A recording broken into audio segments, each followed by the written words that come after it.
आज की इस चर्चा में हम एक ऐसे टॉपिक पर डाइव करने वाले हैं जो किसी भी बिजनेस को एक अनब्रेकेबल इंजन बना सकती है, और वो है business energy management.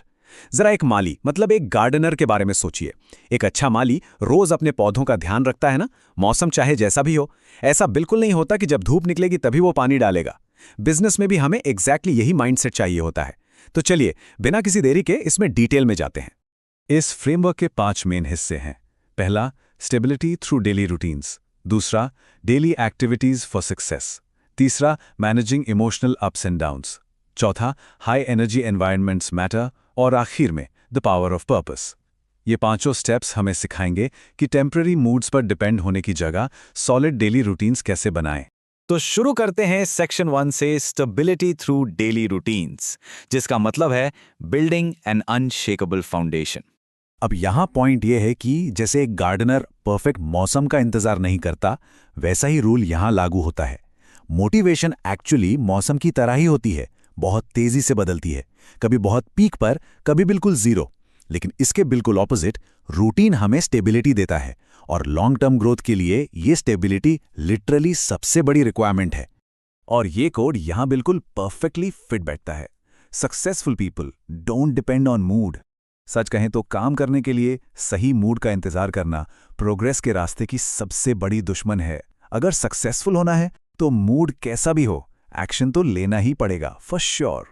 Moving on to section 2, daily activities for success, जो कि हमारा बिजनेस एग्जीक्यूशन प्लान है।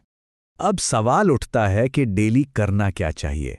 अगर बिजनेस को एक बगीचा माने तो ये टेबल उन जरूरी कामों की लिस्ट है जिसे टाला नहीं जा सकता। रोजाना 10 से 15 नई कॉन्वर्जेशंस, 5 से 10 फॉलोअप्स, कम से कम एक कंटेंट पीस बनाना, 30 से 60 मिनट लर्निंग और 2 से 3 टीम इंटरैक्शंस। बेसिकली जब बड़े गोल्स को इन छोटे मैनेजेबल डेली स्टेप्स में ब्रेक डाउन कर देते हैं तो मोमेंटम बहुत इजीली बना रहता है। इन कोर रूटीन कंपोनेंट्स को और ध्यान से देखते हैं। Learning, prospecting, follow up time, content creation और टीम कम्युनिकेशन तो ऑब्वियस हैं ही, पर एक और चीज यहां बहुत क्रूशियल है, और वो है हेल्थ एक्टिविटी। सीरियसली जब ये सारी आदतें मिलकर एक दिनचर्या बन जाती हैं, तभी बिजनेस इंजन स्मूथली और कंसिस्टेंटली बिना रुके भागता है। अगला है section 3, managing emotional ups and downs, और इसका सबसे बड़ा हिस्सा है ओवरकमिंग रिजेक्शन। देखिए, बिजनेस में रिजेक्शन आना बिल्कुल नेचुरल है, ठीक वैसे ही जैसे किसी बगीचे में कीड़े लग जाना। एक समझदार माली उन पर गुस्सा नहीं करता, कामली उन्हें मैनेज करता है। यहां एक गहरी वार्निंग छुपी है। इमोशनल अप्स एंड डाउन्स हमारी कंसिस्टेंसी को कंप्लीटली डिस्ट्रॉय कर देते हैं। अगर इमोशंस को एक रोलर कोस्टर बनने दिया, कभी बहुत हाई कभी बहुत लो, तो समझिए सारी रूटीन की मेहनत पानी में चली गई। तो इन स्विंग्स से बचें कैसे? इसके कुछ तय स्टेप्स हैं। स्टेप 1, मान लीजिए कि रिजेक्शन बिल्कुल नॉर्मल है। स्टेप 2, नो को कभी पर्सनली नहीं लेना है। स्टेप 3, अपने इमोशनल रिएक्शंस को कंट्रोल में रखना।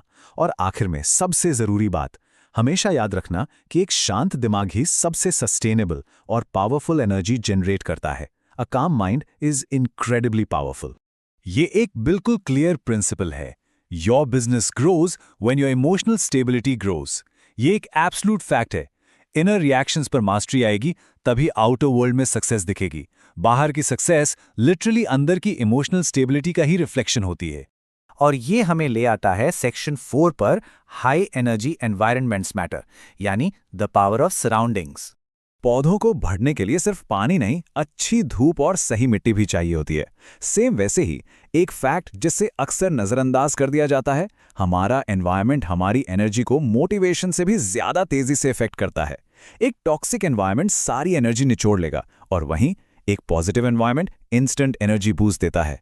एनवायरनमेंट को मैनेज करने के कुछ एक्शनेबल और सिंपल तरीके हैं, जैसे रेगुलरली इवेंट्स अटेंड करना, टीम कॉल्स ज्वाइन करना और अपलिफ्टिंग लीडर्स को सुनना।